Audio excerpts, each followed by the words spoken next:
दोस्तों नमस्कार, आप सभी का एक बार फिर स्वागत है आपके अपने यूट्यूब चैनल मुख्य शिक्षा पे।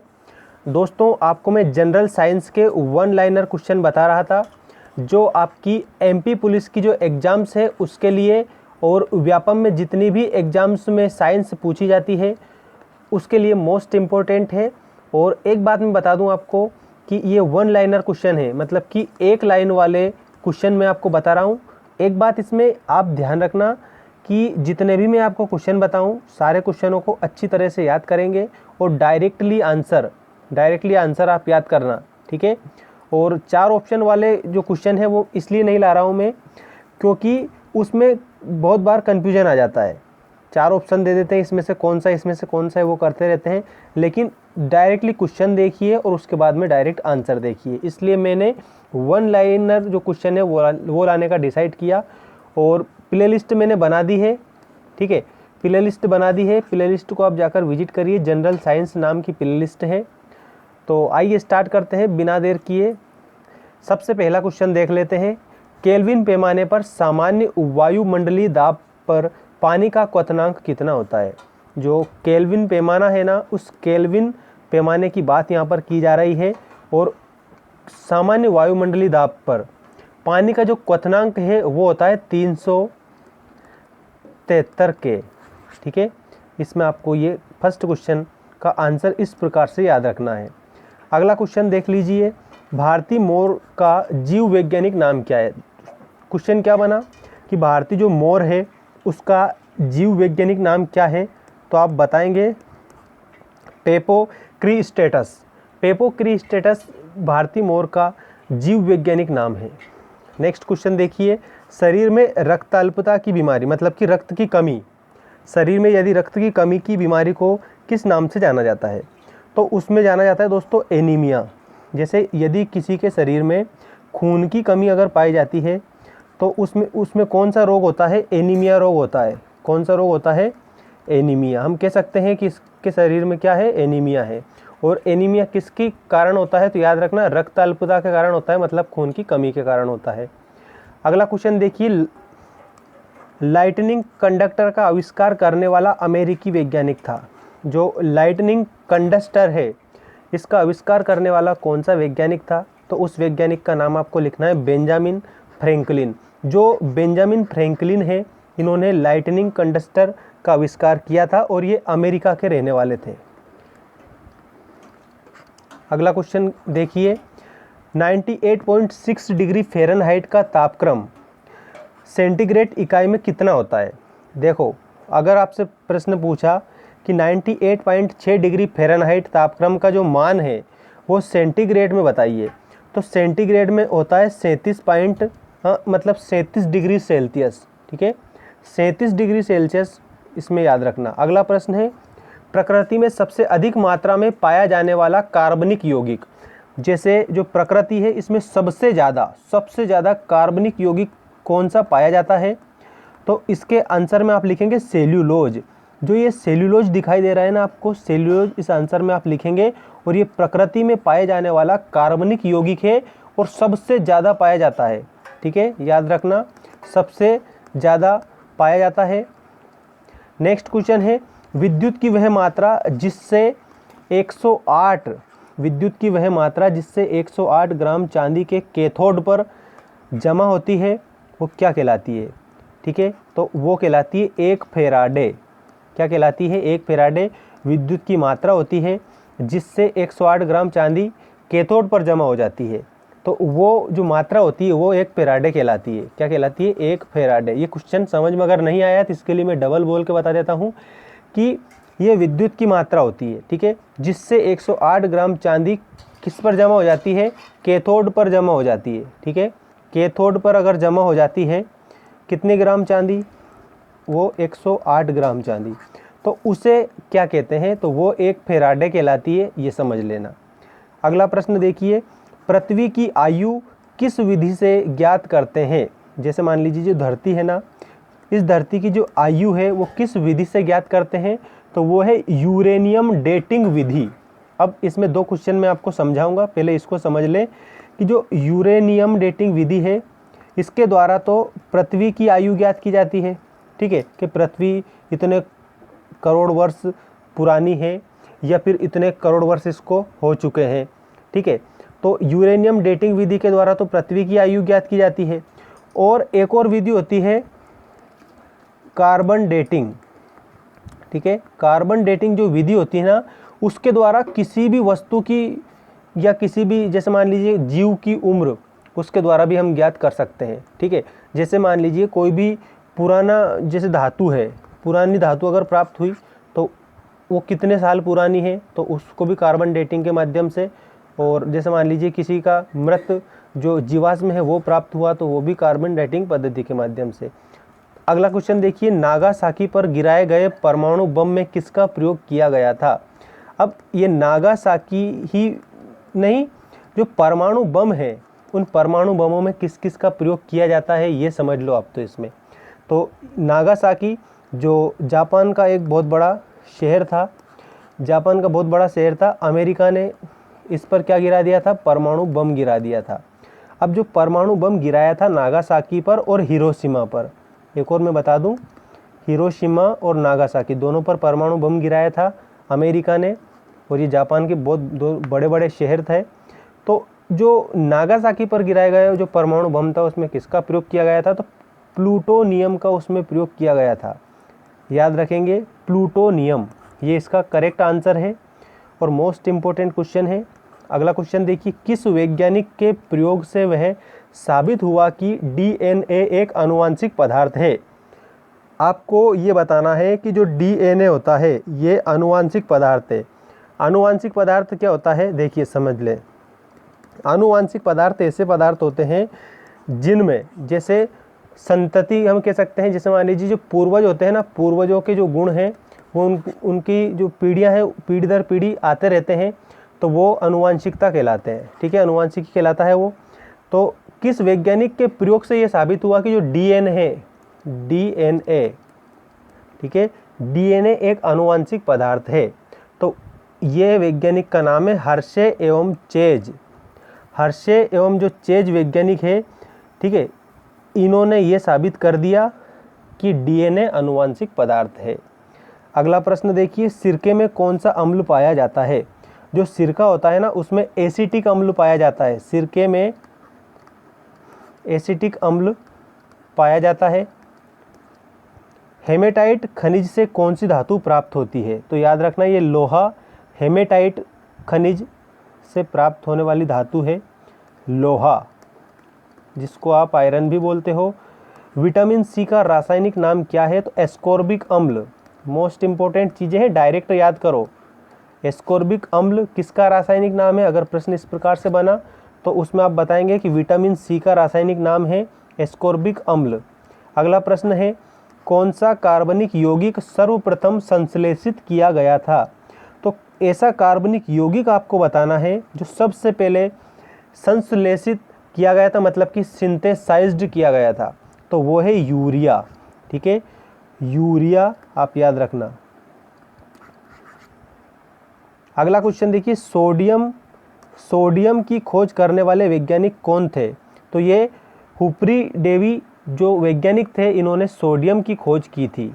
याद रखना आप अच्छे से कि यूफ्री डेवी इन्होंने सोडियम की खोज की थी। नेक्स्ट क्वेश्चन देखिए, जिन तत्वों की परमाणु संख्या समान परंतु द्रव्यमान भिन्न भिन्न होते हैं। देखिए जो परमाणु संख्या है वो तो बराबर होती है, लेकिन जो द्रव्यमान है, द्रव्यमान भिन्न भिन्न अगर होता है तो वे क्या कहलाते हैं, तो वो कहलाते हैं समस्थानिक। क्या कहलाते हैं, समस्थानिक कहलाते हैं। क्योंकि जो समस्थानिक तत्व होते हैं इसमें क्या होता है कि परमाणु की जो संख्या होती है वो तो होती है समान, ठीक है, और द्रव्यमान की जो संख्या या अवस्था जो होती है उसमें भिन्न भिन्न पाई जाती है, तो उसे हम समस्थानिक बोलते हैं। ध्यान रखना आप अच्छे से। अगला क्वेश्चन देखिए, केवराटोमलेशिया, ठीक है, केवराटोमलेशिया या जीरोप्थेल्मिया रोग किस विटामिन की कमी से होता है, तो ये दो रोग है, इनको अच्छे से आप याद रखना। एक तो है केवराटोमलेशिया और एक है जीरोप्थेल्मिया। अब जो जीरोप्थेल्मिया रोग ये है विटामिन ए की कमी से, विटामिन ए की कमी से होने वाले रोग हैं। नेक्स्ट क्वेश्चन की हम बात करते हैं और समझना आप अच्छे से। टमाटर के फलों का लाल रंग किसके कारण होता है? टमाटर के फलों का जो लाल रंग है वो होता है लाइकोपीन के कारण। बिल्कुल मोस्ट इम्पोर्टेंट चीज़ें, लाइकोपीन के कारण टमाटर के फलों का रंग लाल हो जाता है। क्लोरीन, ब्रोमीन और आयोडीन किस परिवार के तत्व हैं? तो यह है हेलोजन परिवार के तत्व। हेलोजन परिवार। बिजली चमकने के कारण हवा में मौजूद ऑक्सीजन और नाइट्रोजन का कुछ भाग किसमें परिवर्तित हो जाता है?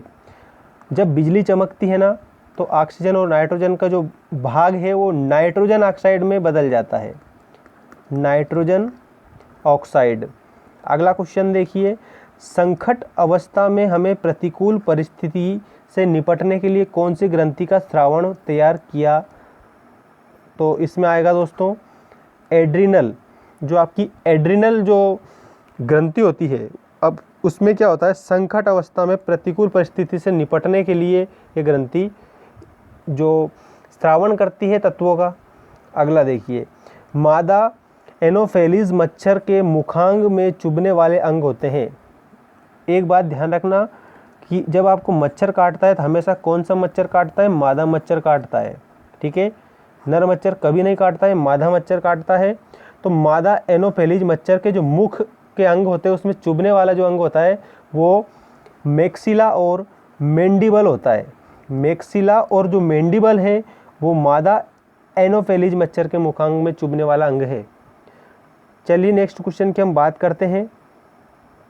परमाणु भट्टियों में भारी जल, हेवी वाटर, परमाणु जो भट्टियाँ होती हैं ना उसमें जो भारी जल है उसका प्रयोग किस रूप में किया जाता है? तो उसमें किया जाता है मंदक के रूप में, ठीक है। अगला क्वेश्चन देखिए, गोताखोर समुद्र के अंदर सांस लेने के लिए किन गैसों के मिश्रण का उपयोग करते हैं? जैसे मान लीजिए कोई भी गोताखोर है वो समुद्र के अंदर गए और सांस लेने के लिए इक्विपमेंट लेकर गए। अब जो सांस लेने के लिए जो साधन वो लेकर जाते हैं तो वो क्या होता है, गैसों का मिश्रण होता है उस जो टैंक लेके जाते हैं ना वो उसमें। तो गैसों का जो मिश्रण है वो कौन सा होता है? ठीक है, ये दो गैसें दे रखी है, He और ऑक्सीजन, ठीक है। नेक्स्ट क्वेश्चन देखिए, जूल प्रति सेकंड किसका मात्रक है? तो वो है शक्ति का। जूल प्रति सेकंड किसका मात्रक है? तो वो है शक्ति का, मतलब पावर का। अगला क्वेश्चन देख लेते हैं, फेरेल का नियम हवा के किस भौतिक कार्य से संबंधित है? तो ये है दिशा। फेरेल ने जो नियम दिया है वो हवा का नियम, हवा के किस भौतिक कार्य से संबंधित है? तो दिशा से संबंधित है। नेक्स्ट क्वेश्चन देखिए, फोबोस एवं डायोस किस ग्रह के उपग्रह हैं? तो ये है मंगल ग्रह के। अब मंगल ग्रह के उपग्रह हैं और जो हमारी जो पृथ्वी है ना, इस पृथ्वी का उपग्रह क्या है? तो वो है चंद्रमा। पृथ्वी का एकमात्र उपग्रह क्या है? चंद्रमा है। और क्वेश्चन में यहाँ पर क्या दिया है? फोबोस एवं डायोस। फोबोस और डायोस ये मंगल ग्रह के उपग्रह हैं, ठीक है, दो मंगल ग्रह के उपग्रह। इंजेक्शन देते समय प्रयुक्त जल किस विधि द्वारा तैयार होता है? तो इंजेक्शन देते समय जो जल होता है वो आसवन की विधि के द्वारा क्या होता है, तैयार किया जाता है इंजेक्शन देते समय। तो आसवन विधि आप याद रखना। फोबोस डायोस को तो याद रखना ही है, मंगल ग्रह के हैं। और जैसे मान लीजिए प्रश्न आपका बना कि उपग्रह क्या है, तो आप बताना कि ऐसे आकाशीय पिंड जो किसी भी ग्रह की परिक्रमा करते हैं उपग्रह कहलाते हैं। और जो ग्रह है वो ग्रह किसे कहते हैं? तो ग्रह ऐसे आकाशीय पिंड है जो तारे की परिक्रमा करते हैं। किसी भी तारे की अगर परिक्रमा करते हैं तो वो ग्रह कहलाते हैं। जैसे मान लीजिए सूर्य है, ठीक है, सूर्य एक तारा है। सूर्य क्या है? सूर्य एक तारा है। और जो हमारी पृथ्वी है, ये पृथ्वी क्या है? पृथ्वी ग्रह है। तो ये पृथ्वी किसकी परिक्रमा करेगी? सूर्य की परिक्रमा करेगी, ठीक है। पृथ्वी सूर्य की परिक्रमा करेगी तो क्या है ये? पृथ्वी तो क्या हो गया? पृथ्वी हो गया हमारा ग्रह और सूर्य क्या हो गया? सूर्य हो गया तारा। अगला देखिए, गंधक के साथ रबर को गर्म करने की क्रिया को क्या कहते हैं? तो उसको वल्कनीकरण कहते हैं। वल्कनीकरण में क्या होता है? गंधक के साथ रबर को गर्म कर दिया जाता है। नेक्स्ट क्वेश्चन है, बैक्टीरियोफेज क्या है? तो इसमें आपको अच्छे से बताना है, बैक्टीरियोफेज है बैक्टीरिया का परजीवी वायरस। जो बैक्टीरिया है, एक समझना इसको, बैक्टीरिया का जो परजीवी वायरस होता है उसको क्या बोला जाता है, उसको बोला जाता है बैक्टीरियोफेज। नेक्स्ट क्वेश्चन है, रेडियो एक्टिवता में बीटा किरणें होती है। रेडियो एक्टिवता में कौन सी किरणें होती है, तो रेडियो एक्टिवता में बीटा किरणें होती है, तो ऋण वांछित होती है, ऋणावांछित होती है, मतलब कि ऋण आवेश इसमें पाया जाता है बीटा किरणों में जो रेडियो एक्टिवता पाई जाती है। अगला क्वेश्चन देखिए, कांच पर लिखने के लिए किस अम्ल का प्रयोग किया जाता है, तो कांच पर लिखने के लिए हाइड्रोजन और फ्लोराइड अम्ल का प्रयोग किया जाता है। किसका, हाइड्रोजन और फ्लोराइड अम्ल, इसके माध्यम से कांच पर लिख सकते हैं। अगला देखिए, शुद्ध सोना कितने कैरेट का होता है, शुद्ध सोना कितने कैरेट का होता है, तो 24 कैरेट। जो शुद्ध सोना होता है वो 24 कैरेट का होता है। नेक्स्ट क्वेश्चन की बात की जाए तो, किसी चालक के सिरों के बीच विभवांतर उसमें बहने वाली धारा के समान अनुपाती होता है। ये नियम किसका है, ये ओम का नियम है। ये तो मोस्ट इंपॉर्टेंट क्वेश्चन आ गया है आपके सामने कि किसी चालक के जो सिर हैं उनके बीच में विभवांतर उसमें बहने वाली धारा के समान अनुपात में होता है। तो ये किसका नियम है, ये है ओम का नियम। ठीक है, याद रखना, ओम का नियम है ये।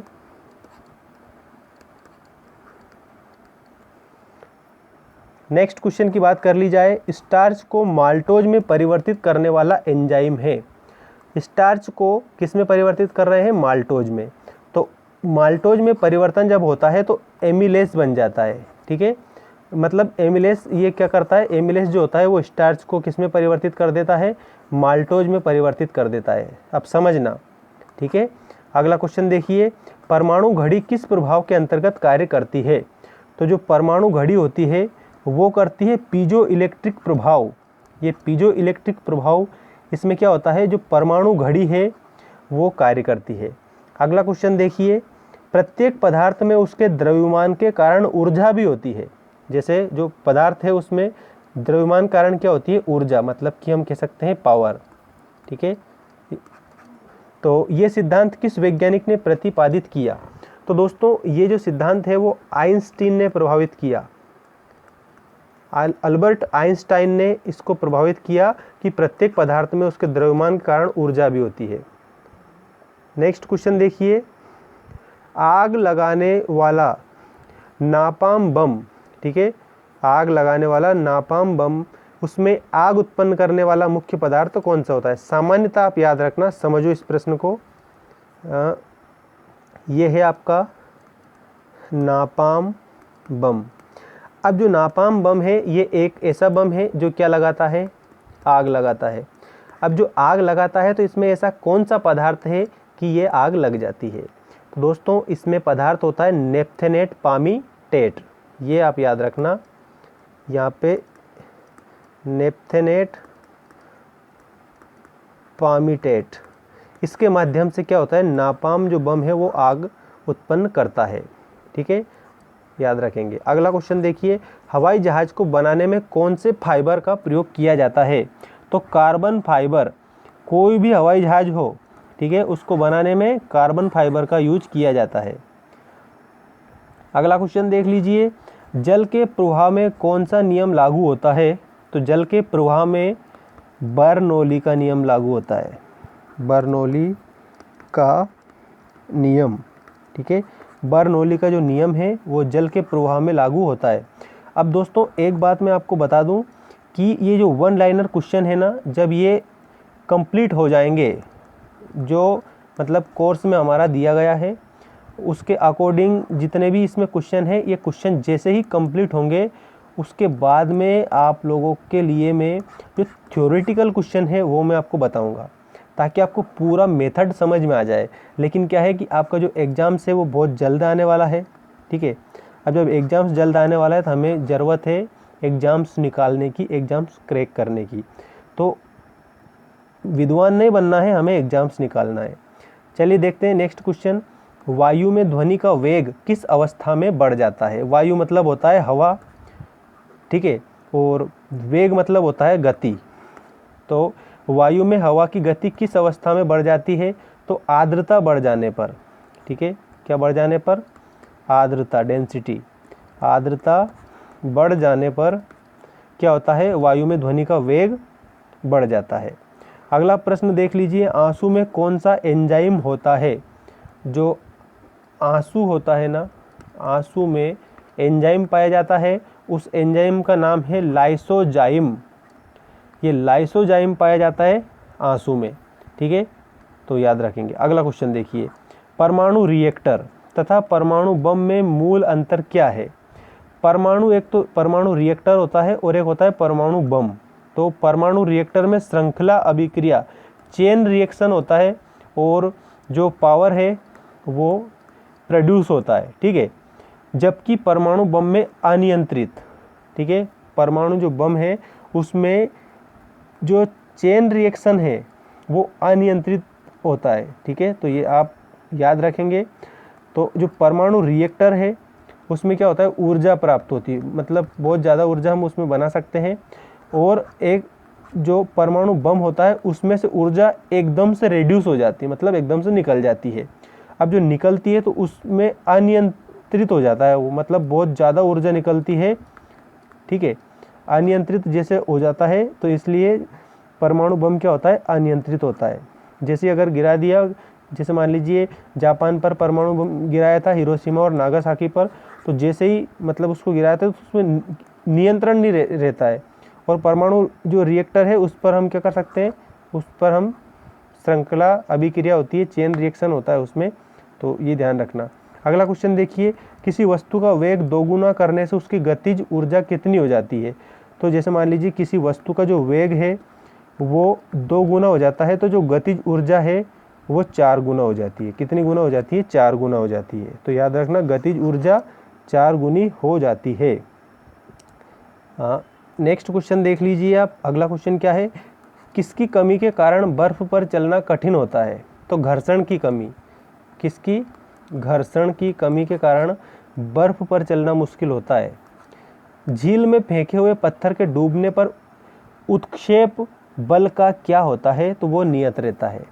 बिजली के बल्ब में फिलामेंट से कांच तक ऊष्मा किस विधि से संचरित होती है? तो विकिरण की विधि से। अगर वायुमंडल ना होता तो दिन की लंबाई पर क्या प्रभाव पड़ता?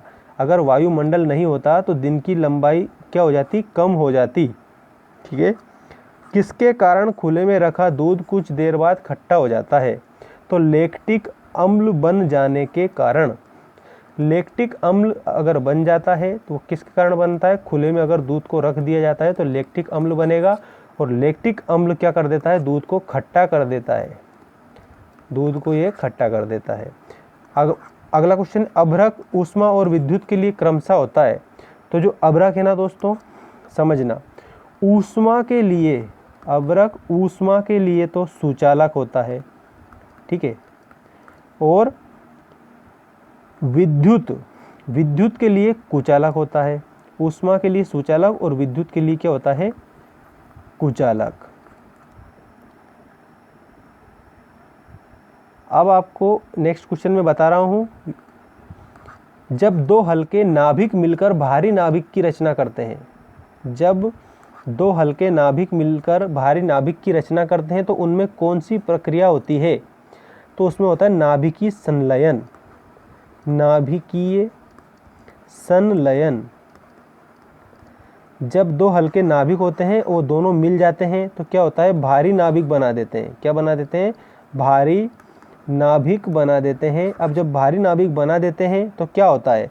तो वो जो प्रक्रिया होती है ना दोस्तों, वो कहलाती है नाभिकीय संलयन। तो ऐसी जो प्रक्रिया है वो 2 प्रकार की होती है। एक तो होती है नाभिकीय संलयन और एक होती है नाभिकीय विखंडन। नाभिकीय विखंडन। तो ये 2 प्रक्रिया आप ध्यान रखना। लास्ट क्वेश्चन देखिए, पृथ्वी से पलायन वेग, एस्केप वेलोसिटी का मान कितना होता है? अब इसको मैं समझाऊंगा अच्छे से आपको। जैसे मान लीजिए कोई भी उपग्रह है, मतलब सैटेलाइट, कोई भी उपग्रह है, अगर मान लीजिए उसको अंतरिक्ष में भेजा, अगर किसी भी उपग्रह को हम अंतरिक्ष में अगर भेजते हैं तो उसको किस वेग के माध्यम से भेजा जाता है? तो उस वेग का नाम है पलायन वेग। समझना, अंतरिक्ष में अगर पृथ्वी से कोई भी सैटेलाइट अगर भेजी जाती है, कोई भी मिशन अगर भेजा जाता है, तो उसमें जैसे जो भेजा जाता है तो उसमें एक बात ध्यान रखना, पलायन वेग होता है और पलायन वेग के माध्यम से ही अंतरिक्ष में उसको क्या किया जाता है, छोड़ दिया जाता है। तो जो एस्केप वेलोसिटी है उसका मान कितना होता है, तो उसका मान होता है 11.2 किलोमीटर प्रति सेकंड। अब 11.2 किलोमीटर प्रति सेकंड का अर्थ ये है कि एक सेकंड में, ठीक है, याद रखना 11.2 किलोमीटर प्रति सेकंड, एक सेकंड में 11.2 किलोमीटर तक की यात्रा कर देता है वो, इतना वेग होता है उसका। अब ये जो वेग है, ये वेग कहलाता है पलायन वेग। जैसे मान लीजिए धरती से PSLV रॉकेट में भेजा गया कोई भी उपग्रह, तो वो जब जाता है तो वो जो वेग है वो पलायन वेग कहलाता है। मैं उम्मीद करता हूँ कि आपको ये समझ में आ गया होगा। और एक बात समझना, MP पुलिस का जो साइंस है वो साइंस, उसमें मतलब जितने भी मतलब क्वेश्चन पूछे जाने की संभावना रहती है, हमारी तरफ से पूरी ये कोशिश रहेगी कि सारे क्वेश्चन आपको करवा दिए जाएं, अधिक से अधिक क्वेश्चन करवाए जाएं, अधिक से अधिक मतलब टेस्ट के तौर पर करवाया जाए। जैसे मान लीजिए ये टेस्ट ही चल रहा है एक तरह का, आपसे सबसे पहले आपको क्वेश्चन बता दिया, तुरंत उसका आंसर बता दिया। इससे क्या होता है कि क्वेश्चन जैसे ही सामने रहता है आंसर भी सामने आ ही जाता है तुरंत, तो आपको अच्छे से याद हो जाता है। इसलिए मैंने ये एक लाइन के क्वेश्चन है वो लाना उचित समझा। मैं उम्मीद करता हूँ कि आपको ये वीडियोस पसंद आ रहे होंगे। और एक बात मैं बता दूँ, इसमें मैंने जनरल साइंस की प्लेलिस्ट बना रखी है। जनरल साइंस की प्लेलिस्ट को आप विजिट करिए। इसके पहले वाले जो वन लाइनर क्वेश्चन और MCQ बेस्ड क्वेश्चन भी बताए कुछ 2-3-4 वीडियो में, तो वो भी आपको देखने को मिल जाएंगे। मिलते हैं नेक्स्ट वीडियो में, जिसमें वापस मैं इसी प्रकार के एक लाइन वाले क्वेश्चन आपके लिए लेकर आऊँगा। चैनल को अगर सब्सक्राइब नहीं किया है तो चैनल को ज़रूर सब्सक्राइब कर लेना और कमेंट करके ज़रूर बताना, ठीक है। तो आपके लिए इस प्रकार की अपडेट तो डेली आती ही रहेगी। Thanks for watching.